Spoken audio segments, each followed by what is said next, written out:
नमस्कार, मी पंजाब टक राज्यात मध्ये आज सांगायचं झालं 24 जुलै पासून ते 27 जुलै पर्यंत राज्यात वेगवेगळ्या भागात जोराचा पाऊस पडणार आहे. कुठं रिमझिम पडणार आहे, कुठं मुसळधार पडणार आहे, कुठं 8 दिवस होणार आहे. म्हणून हा अंदाज लक्षाचा.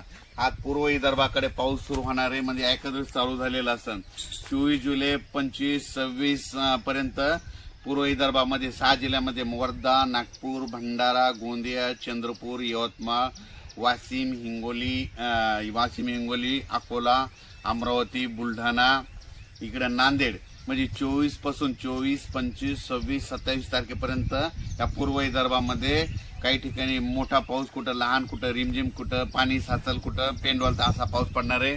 म्हणून त्यांच्यासाठी आनंदाची वेळ मी. त्याच्यानंतर आपण मराठवाड्याकडे येऊ. नांदेड जिल्ह्यामध्ये काल मी घुंगराळे या ठिकाणी शेतकरी मेळाव्यात गेल्याच्या नंतर नांदेड जिल्ह्यामध्ये आज मध्ये पाऊस चालू आहे. नांदेड जिल्ह्यामध्ये धर्माबाद, बिलोली, पेनूर, पुन्हा ते मुदखेड, मनमाड या भागामध्ये पाऊस कमी होता. आता रात्री पडला, पण त्यांना देखील आनंदाची बातमी. आणखी 24, 25, 26, 27 तारखेपर्यंत 4 दिवस दररोज वेगवेगळ्या भागात पाऊस पडणार आहे. काही ठिकाणी वड्याला पाणी येईल, पण त्या शेतामध्ये पाणी साचल. म्हणून हा अंदाज लक्षात घ्यायचा. त्याच्यानंतर पुणे जिल्हा आणि पश्चिम महाराष्ट्रामध्ये म्हणजे 24, 25, 26, 27 पर्यंत सरीव सरी चालू राहतील. म्हणून त्या शेतकऱ्यांनी पश्चिम महाराष्ट्रातल्यानी हे अंदाज घ्यायचा.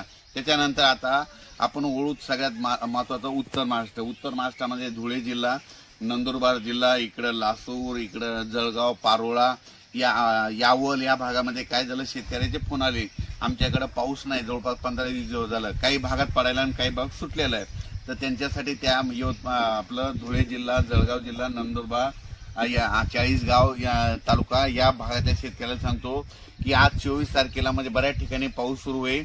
25ला आणखीन थोडा वाढणार आहे, 26ला जास्त वाढेल आणि 26, 27ला मात्र तुमच्या इकडे चांगला रिमझिम पाऊस पिकाला पडणार आहे. म्हणून या उत्तर महाराष्ट्र खानदेशल्या शेतकऱ्यांनी हा अंदाज लक्षाचा. तो या 4 दिवसामध्ये 24, 25, 26, 27 जुलैपर्यंत चांगला पाऊस पडणार आहे. म्हणून हा अंदाज लक्षाचा. पण राज्यात मात्र या म्हणजे आता ह्यामध्ये 27 तारखेपर्यंत कोणी याच्या पावसात वंचित राहणार नाही. सगळीकडे पाऊस पडून जाईल आणि सगळ्याला जीवदान ठरणार आहे. त्याच्यानंतर 28 तारखेपासून राज्यातला पावसाचा जोर ओसरणार. 29 तारखेला परत पूर्व विदर्भ, पश्चिम विदर्भाकडे चांगलं ऊन पडणार. म्हणून शेतीचे कामे करून घ्यायला काही हरकत नाही. म्हणून हे अंदाज लक्षात घ्यायचा. 28 जुलैच्या नंतर विश्रांती घेतल्याच्या नंतर मग ऑगस्टच्या मात्र दुसऱ्या आठवड्यात पाऊस येणार आहे. मग शेतकऱ्यांनी तोपर्यंत 10-12 दिवसामध्ये शेतीचे कामे करून घ्या. अचानक वातावरणात बदल झाला तर लगेच एक मेसेज दिला जाईल.